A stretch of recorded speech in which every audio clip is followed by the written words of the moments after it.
Catus, Maximus video here. In this video, you're going to learn the truth about this American-made Ratchet. Every time I start a camera, I just take a sip of coffee, and I always have to burp. It's probably another one of my many medical issues. Anyway, Truth is a company out of Mankato in Illinois. Another old school, mid-1900s or so. 1950, anywhere from 1920s, I forgot when they were founded, through the 1970s. There were just dozens and dozens and dozens of American hand tool manufacturers that all end up falling by the wayside and becoming parts of conglomerates and having their names shut out or closed out, kind of like Armstrong Tools most recently. And of course, there are the few tool companies that really resisted being bought out and selling out and continuing on, kind of like Young's Steel Stamp Manufacturing Company, Wright Tools, Lyle Tools. Those are some examples of old school tool companies, American, that have just resisted selling out and having, more efficient management. Maybe not having executives that are paying themselves $80 million a year, and trying to keep their, privately held tool companies around.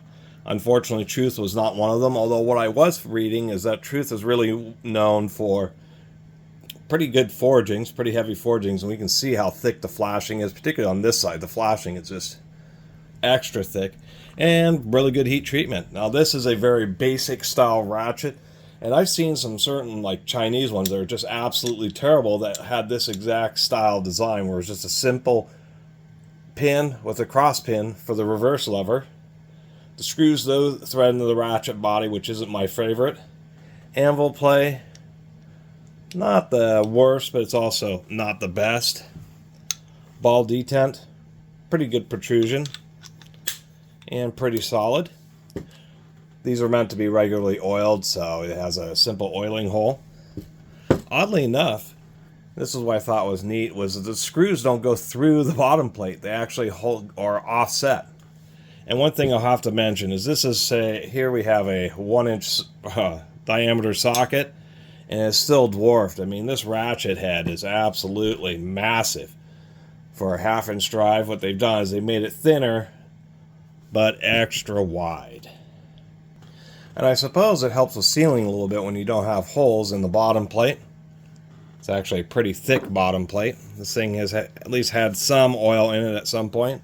And a batwing pawl design, which is, I used to credit to Williams. I'm not exactly sure who came up with this design, but it is extremely common, especially in old ratchets, even old snap-ons. Pretty much everybody used this style of pawl design. Only a single tooth, but extremely thick tooth for an unbelievably coarse ratchet. If we count this up, it's probably in the range of, 24, somewhere between 20 and 30 teeth. Oddly enough, the top of that tooth looks like it's been scraped off, but I actually think that's just an inconsistency in manufacturing. Maybe it, partially skipped, but other than that, this really doesn't have a lot of evidence of having been abused. It's just really coarse. What I find amusing is it appears they may have chrome plated the whole thing, because of the way the top of this is chrome plated. And for my famous washer bin, I was able to find yet another washer that was just the right thickness, probably within 0.02 of an inch. And this is actually not locked up. It's really just, this ratchet mechanism is really pretty darn stiff. But finding that shim washer, look at this anvil now.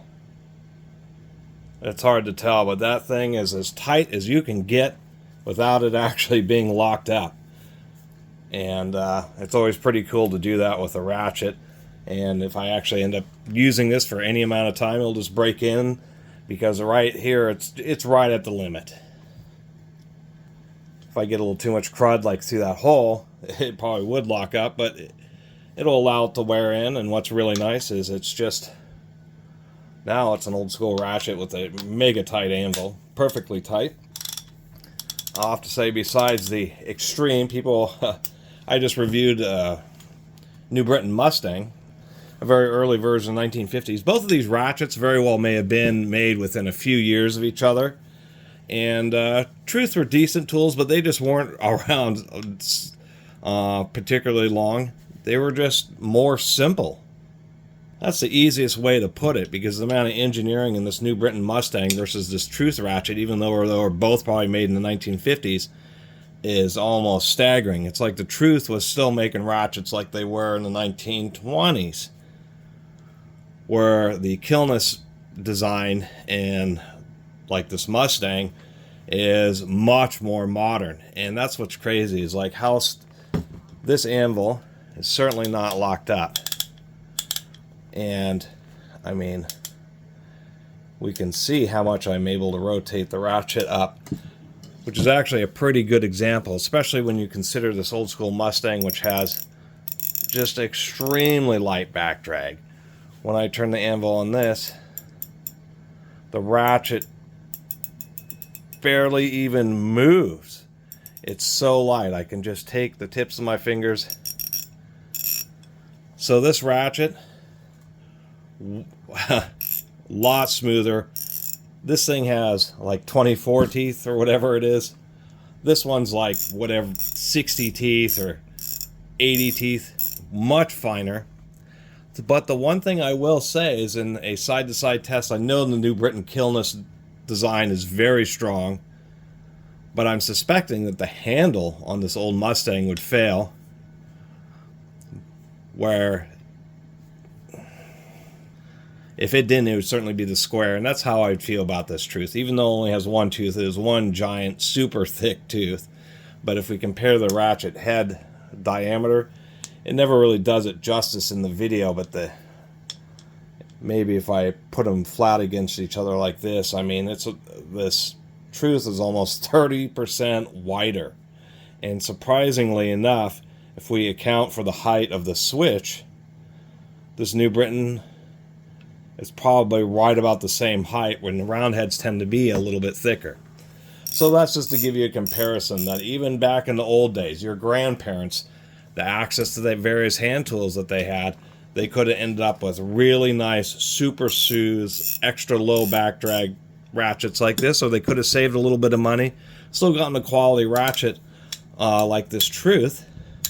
But what they would have sacrificed is much higher back drag and a much simpler and more bulky design. I mean, this ratchet certainly works, but it's funky. But still a nice piece of history to have a Truth ratchet, just because Truth tools just weren't around for very long. And the only reason I'm even aware of them at all is because I have like a couple of inch drive sockets and inch drive extension that are Truth, and they actually say Mankato, Illinois on them. Where surprisingly enough, on the ratchet, it's real simple. I mean, they forged it out and they just put Truth USA R6. I mean, they didn't put forged on it, they didn't put Mankato on it. I just think that's kind of strange. But all that being said, I do kind of like this design where the screws are offset and they don't actually go through the plates.